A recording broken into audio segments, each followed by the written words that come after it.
Hello and welcome back. I am delighted that you are here. I hope you've had a lovely summer. This is my first video for a while. I've also got shorter hair, which felt really good to get rid of. I was going into slightly witchy vibes. So just a hairdresser that will listen when you say, "Can you chop it off?" was a really great thing. So I am going to be sharing some longer videos for you, and you'll see them go live every single day, and I would love you to follow along. I'll just give you a little rundown of the kinds of topics that you can expect, because some will be right for you, some you might not be as interested in. But basically the way that this is going to work is on a Monday I'm going to be sharing about goal setting. Tuesday it's going to be about money and pricing and packaging, and Wednesday is going to be about visibility, content, speaking, putting yourself out there, and Thursday is about your future self, making bold moves and creating habits and really connecting with that person that you want to be. And Friday will be all about some of my favorites, things that I'm loving, things that have worked for me, because I want to share the love. So we are kicking off today with some reflections. And I wanted to start here because for me, I am really in that transitional period. So over the summer, I have spent the majority of time really focusing on my children, being in family time. I've still worked with a few clients. I've still made sales in my business. I've still welcomed income.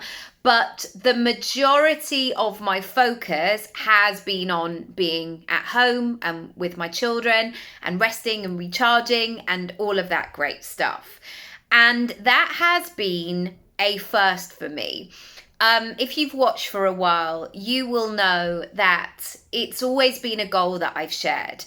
I always endeavor, and I guess this has always been kind of in the mix. By the time my children went to school, I wanted to just work term time, and the time when they were off, I'm not saying I needed to spend every single minute of every single day with them, but I wanted to have that switch when I was working and when I wasn't. Because for so many years, essentially for the last 9 years, because my children are nearly 4 years apart, I've really been juggling work, and I've had so many tabs open in my head all the time. And I've been squeezing work into pockets of time. And as I've got older, I've really realized that need and that desire to separate life and business a little bit more. And so I have that sense of when I'm working and when I'm not. So the first topic I want to talk about is this seasonal change. So I'm recording this as we go into the end of August. And often there is that switch from the summer into the more autumn, back to school, what's the plan, last chunk of the year. That's usually when a lot of momentum happens in business. So the first thing I would love you to do is to perhaps journal or create a bit of a mind map around what this seasonal change means to you. And where are you noticing the shifts? Maybe, and there'll be some more questions around this so you can really go into the detail.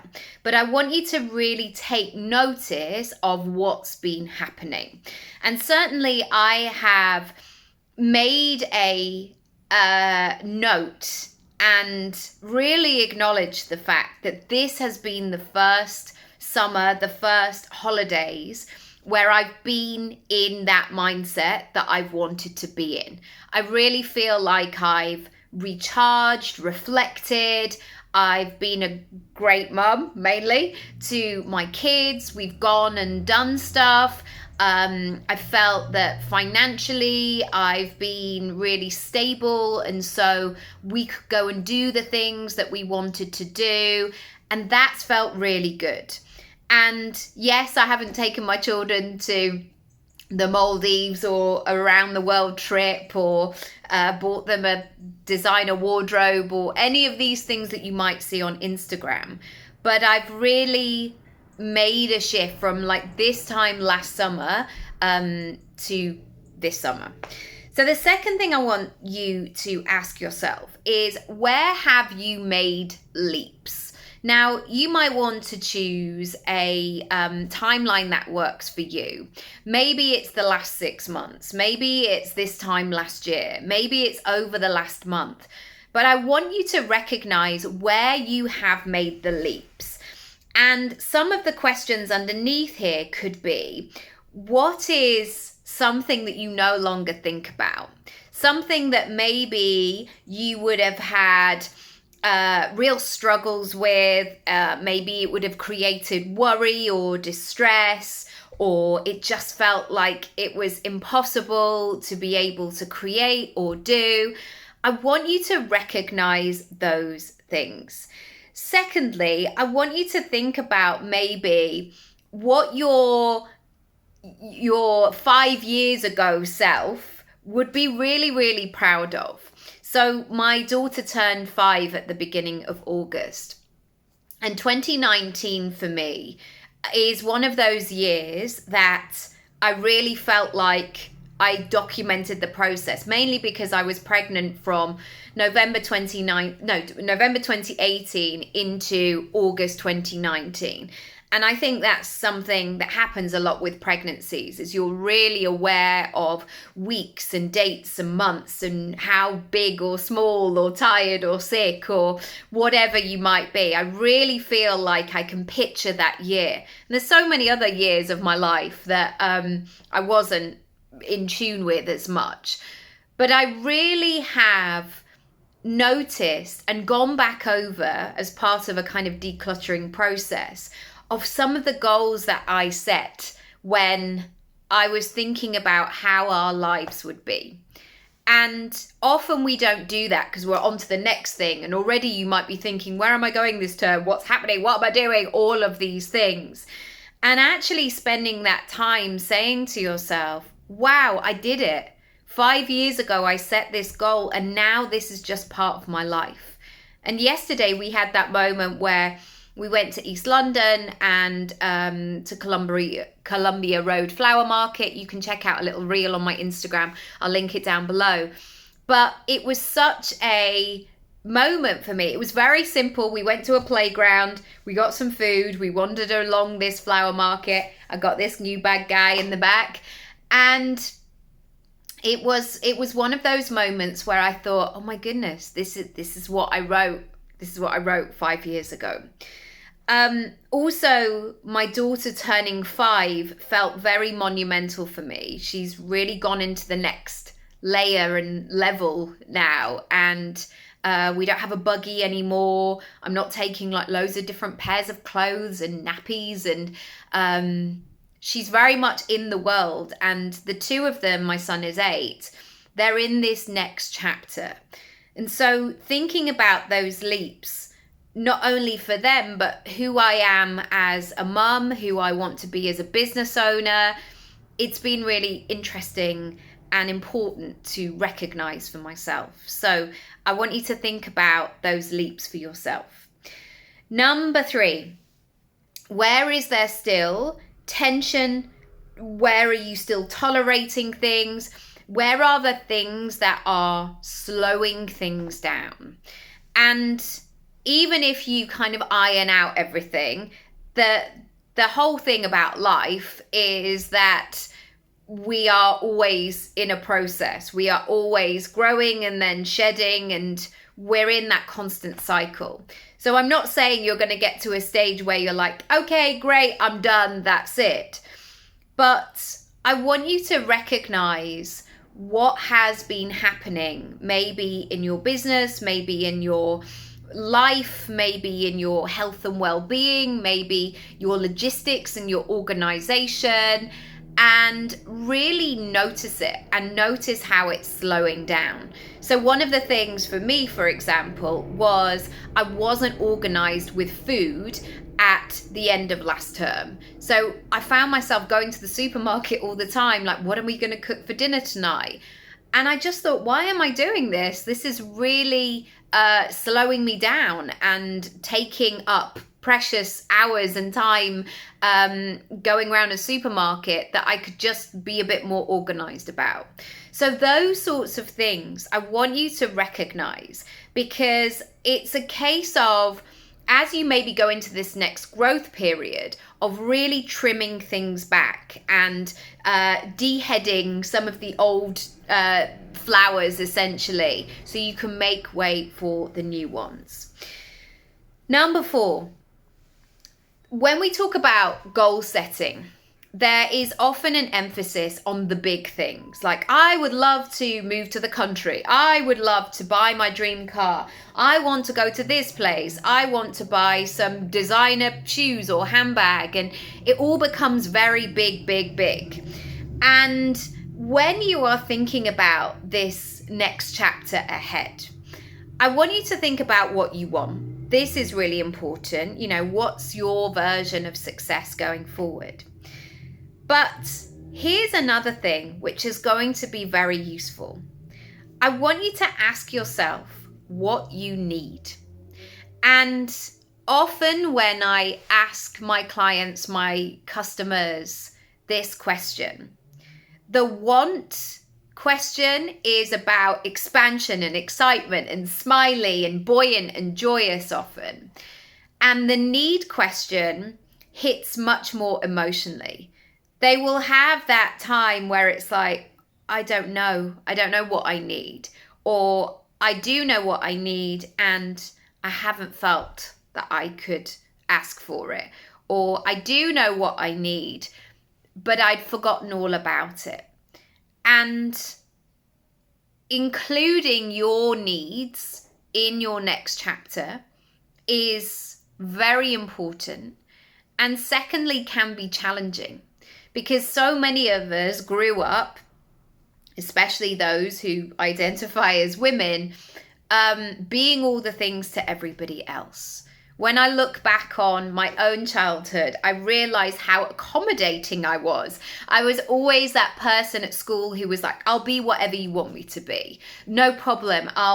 And I think many of us were used to finding those solutions, or being more palatable, or being flexible, or squeezing ourselves so we are appealing or appeasing to more people. And what happens in that is sometimes we lose ourselves. We lose that sense of what we need. And it's time to do that. It's time to no longer just accept the crumbs or to be all the things for everybody else. And we were actually having a conversation about in the family about Taylor Swift and how much money she clearly makes. And then I was also talking to the children about how much money she needs to make in order to do the things that she needs to do. And this is really interesting and a useful exercise to do within your business. Because if you want to grow, if you want to help more people, you do need to pay attention to your own needs as well. This is not an afterthought. This is not something you push to the side. Finally, what is the plan? How are you going to be everything you want to be, do, have, and feel? I've recently read, and I'm going to talk about it on Friday.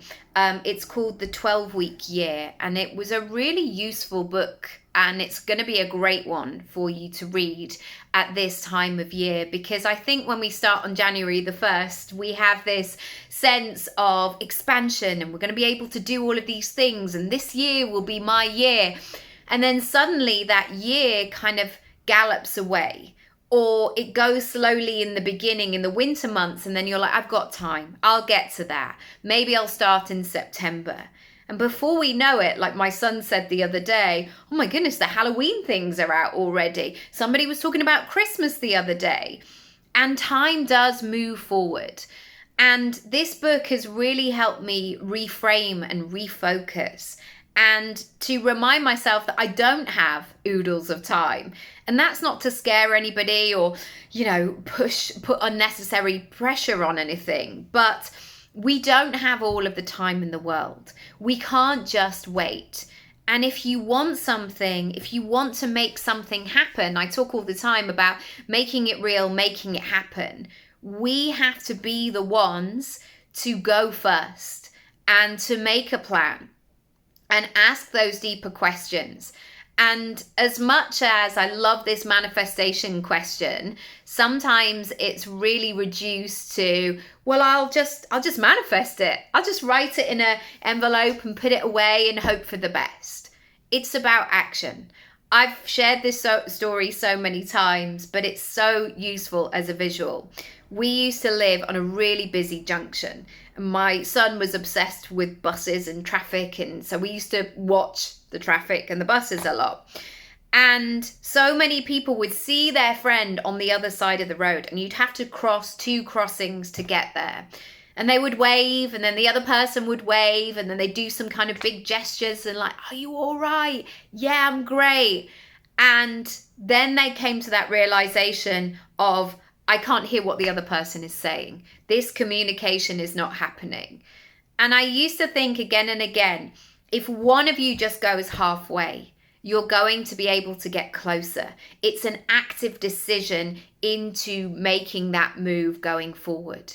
And this is so, so crucial, especially with your goals, your hopes, your dreams. You have to go first. You can't just assume, well, I've seen them over there. I know that they're there. Great. So how are you going to move towards them? I would love to know. I am welcoming new people in for this final chunk of the year. So if you would like to have a conversation about what that looks and feels like, if you would like some support and strategy and accountability, I would love to help and support you. Send me a message. You can go to my Work With Me page, or you can go to my shop. Loads of links are down below with some useful resources. You might want to subscribe to my blog, or you can have a read, you can have a think. But that's it for today. Come back tomorrow, do subscribe and follow along, share with some pals. I've got some big business goals for this channel this year. So if that sounds like something that is up your street, come on over. Lots of love, and I'll see you soon. Bye.